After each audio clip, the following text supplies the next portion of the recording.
Hi guys, welcome back to my channel. My name is Anita Nwalo. Thank you so much for coming back if you're a returning subscriber. And if this is your first time seeing this pretty face right here, don't make it your last by hitting the subscribe button down below. My name is Anita Nwalo once again, and I am a YouTube content creator based in Dublin, Ireland. Okay, right, so if you guys haven't seen my other videos, do well to check them out. I always leave the links down in my description box and also above, so you can click that and watch before this one, or just watch this one first and then go check out my other videos. Okay, all right guys, so I'm so happy to be back creating more content for you. And as you know from the title, this is a reaction video. All right, so just before I get into the main part of this video, just to give a bit of a preface. So there's recently been some anti-immigrant attacks in the UK that have left a lot of people like terrorized. A lot of property has been destroyed, and it's really been a crazy issue. And that is what is going to bring us down to the main topic of today. So before we get into all of that, I'm just going to be reading a bit of the history of these violent attacks in the UK. Okay, so guys, don't go anywhere. From a different continent, I packed a bag in confidence. I didn't come for compliments, oh no. Okay guys, welcome back. All right, so I'm just going to be briefly reading a statement released by CNN just about the attacks before we get in. Okay, so the UK is facing the worst disorder it has seen in more than a decade after outbreaks of far-right anti-immigrant violence swept the country. Protests first broke out late last month after an anti-immigrant misinformation campaign stoked outrage over a stabbing attack that left 3 children dead in Southport, Northern England. This just means that the attacks started when someone gave a misinformation about some immigrants involved in a stabbing incident, which obviously wasn't true. And then crowds of far-right agitators set fire to hotels housing asylum seekers in 2 cities, leaving those inside trapped and terrified.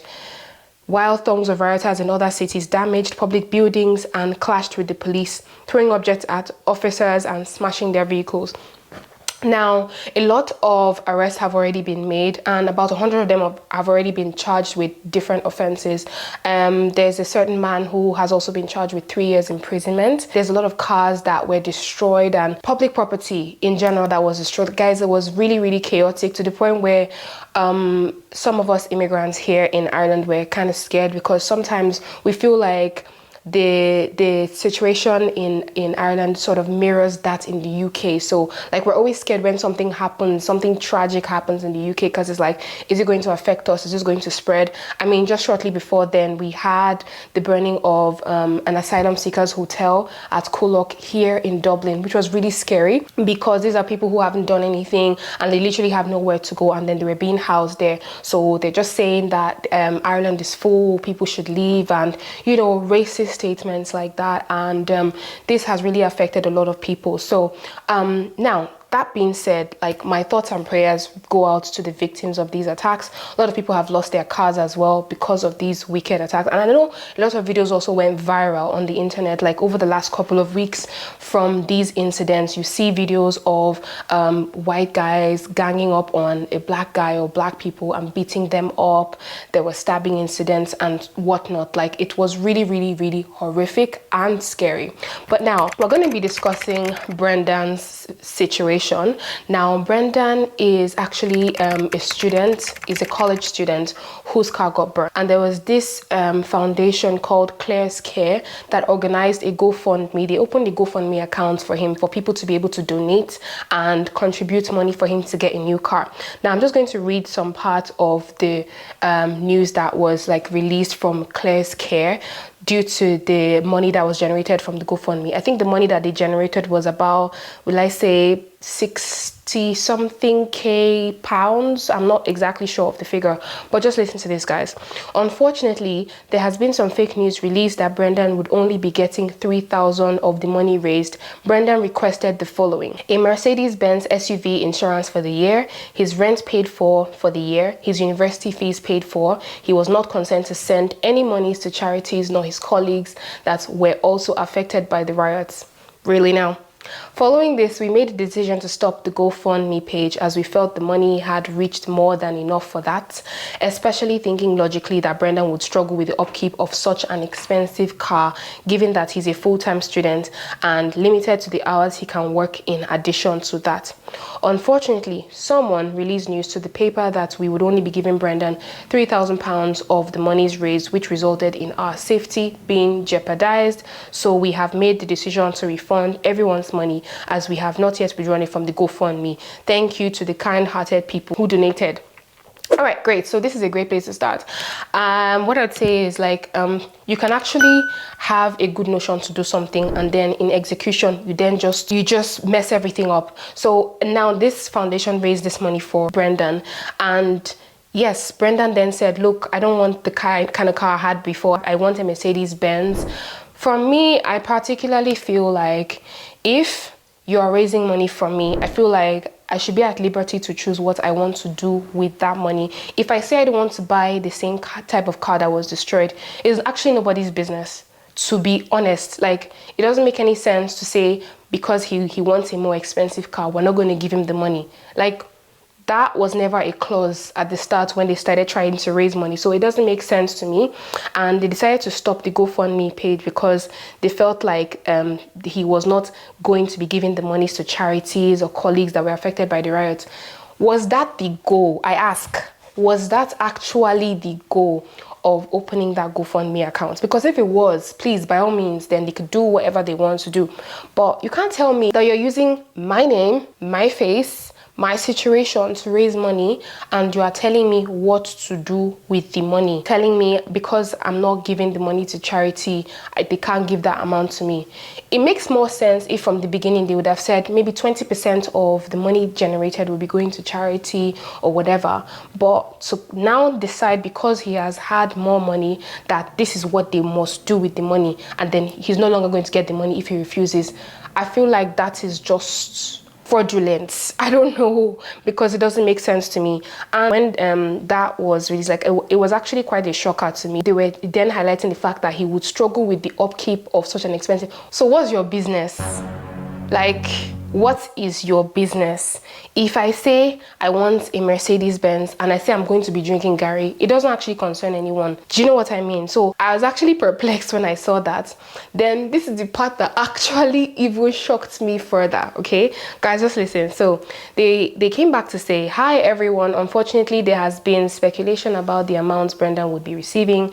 We always intended to fund Brendan's new car along with additional expenses, and stated that anything further would go to help our staff and local charities or organizations in the area, helping those that were affected by the riot. To clarify the exact amounts we have set out are as follows. Brendan will be receiving £28,000 to cover the cost of his new car and insurance. Our staff who were affected will receive £1,000. Local charities will receive £36,000. £10,000 of which we have decided will go to Cleveland police officers that were involved in the rioting. Another £10,000 will to the cleanup, which included 2 churches in Middlesbrough and 2 mosques. The remaining amounts will go to other organizations or charities, and we will continue to update the fundraiser as we decide on this. If you do not wish for your donations to be used as outlined above, please be assured that you can request a refund of your donation over the week by contacting GoFundMe team here. All right, guys, so this is just the update. Right now, he was supposed to receive £28,000, and mind you, the amount that was generated in total was well over £60,000. How can you tell me that £36,000 out of that money should go to charities? Was that the essence of the GoFundMe account being created? Make it make sense to me. Was that the point? How can you give the bulk of the money to charities? Don't get me wrong, like I'm all for supporting charities, you know, giving, of course, like that is a really good cause, but we are just losing track of the main point of opening that GoFundMe account. And I feel like it's quite unfair to Brendan, because in the end, it's his money. I'm sure these people who donated, they understood what kind of nightmare he would have been living out, knowing that his car got burnt down or got destroyed. And you now generate all that money and say you want to give the bulk of the money to charities. You want to give 10,000 to the police. You want to give this amount to the, like, listen, if all that was stated from the start, that makes complete sense. Like, if it was stated that for whatever we generate, this is the proportion that is going to this and going to that, it would make sense. But not because the amount was more than envisaged. You now decide, look, this is what I want to do with the money. At that point, it is not in the hands of the organization to decide what to do with the money. It's in the hands of Brendan to decide what he wants to do. If it was me, I was literally just saying this to my friend the other day. If it was me and they decided they didn't want to give me the money anymore, no problem. Close your GoFundMe account. I'll open a new one and tell people that have donated to that one that they should collect their money back, and then if they want to still donate to me, they can donate to me. Because I mean, it's not like you had a gun to people's head forcing them to donate the money. They donated the money freely, so it's my money. At the end of the day, I get to decide what should be done with it. I don't understand the essence. I feel this is just deception. I feel like this is, I don't know, fraudulent in a way. I don't know what you guys think about this, but these are just my thoughts. And I feel like if money is generated with my name, with my situation, with my face, that money belongs to me. It's up to you to decide whether you want to give me money or not, but you can't give me money from the goodness of your heart and tell me what to do with that money. It doesn't make any type of sense to me. So this is just what I think. Like, these are just my thoughts, and the whole matter just got me a bit upset, and I just thought to share with you guys to just also know what your thoughts are, because I wasn't having it. I wasn't having it, and I hope to God that Brendan actually gets that money, and I hope he gets his Mercedes, because period. If that's what he wants, that's what he should get, if he has the money and if people willingly contributed to his cause. So yeah, that's just really what I feel. I don't want to make this video any longer than it already is, but I would really like to know in the comments. You guys let me know, what do you think about this? Like, what do you think should have been done? Was it right for the organization to say that they were giving this amount of money to charity and the rest? Like, who is charity? Bruh. Who is charity? I could literally call myself charity at this point, because what? Nah, it doesn't make sense to me. Like, the whole thing is just quite upsetting. So yeah, leave your comments. Let me know what you think about this. And also, don't forget to check out my other videos in case you haven't. If you guys have watched the video till this point, you guys are the real MVPs. Thank you so much for sticking with me till the end. I really do appreciate you watching this video, and I will see you in my next video. But till then, just take care of yourselves. Be good. Au revoir. Bye, guys.